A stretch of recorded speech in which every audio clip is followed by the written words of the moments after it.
আসসালামু আলাইকুম ওয়া রাহমাতুল্লাহ। প্রোগ্রেস ফার্মস অ্যান্ড হ্যাচারিতে আপনাদের সবাইকে স্বাগতম। আজকে আমি যে ভিডিওটা নিয়ে আসছি এটা মুরগির ঠোঁট কাটা সম্পর্কে কিছু তথ্য আপনাদেরকে জানানোর জন্য।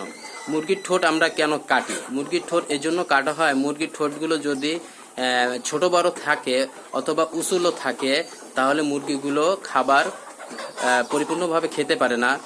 শেষের দিকে যে গুঁড়ো খাবারটা থাকে এই খাবারগুলো খেতে পারে না। এই গুঁড়ো খাবারের ভিতরে 18 থেকে 24টা আইটেম ভিটামিন দেওয়া থাকে। এই ভিটামিনগুলো যদি মুরগি না খায় তাহলে তাদের শরীরে আপনার বিভিন্ন ধরনের রোগ এসে বাসা বাঁধতে পারে অথবা মুরগি শুকিয়ে শুকিয়ে আস্তে আস্তে মারা যেতে পারে। এই জন্য আমরা মুরগির ঠোঁট কেটে থাকি। এছাড়াও আরেকটা কারণ আছে, মুরগির ঠোঁট বড় হলে আপনার মুরগিতে ডিম ভেঙে খাওয়ার সম্ভাবনা থাকে, ওরা ডিম ভেঙে খেয়ে ফেলে, যে কারণে আমরা মুরগির ঠোঁট কাটিয়ে দিই।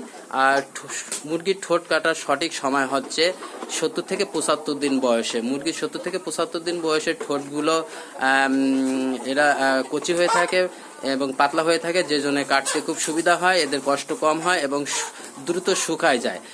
এবং 90 থেকে 110 দিনে অনেকে ঠোঁট কেটে থাকে। এই সময় ঠোঁট কাটা উচিত নয়, কারণ এই সময় মুরগির পেটে ডিম চলে আসে। যত দ্রুত সম্ভব 70 থেকে 75 দিনের ভিতরে আমরা মুরগির ঠোঁট কেটে দেব। 100 থেকে 110 দিন বয়সে আমরা যারা ঠোঁট কেটে থাকি এদের ঠোঁটগুলো মোটা হয়ে যায়। এই মোটা ঠোঁট যখন আমরা কাটি তখন ঠোঁট ফেটে যাওয়ার সম্ভাবনা থাকে, আর ঠোঁট ফেটে গেলে ওই মুরগিগুলো আর সুস্থ হয়ে ওঠে না। তাই আমরা দ্রুত ঠোঁট কেটে দেবো। আর ঠোঁট কাটার কিছু প্রস্তুতি আছে ঠোঁট কাটার আগে, সেটা হচ্ছে আমরা ভিটামিন কে রেনাকে যেটা আছে এই ওষুধটা আমরা 24 থেকে 72 ঘন্টা পর্যন্ত আমরা মুরগিকে ব্যবহার করবো পানির সঙ্গে।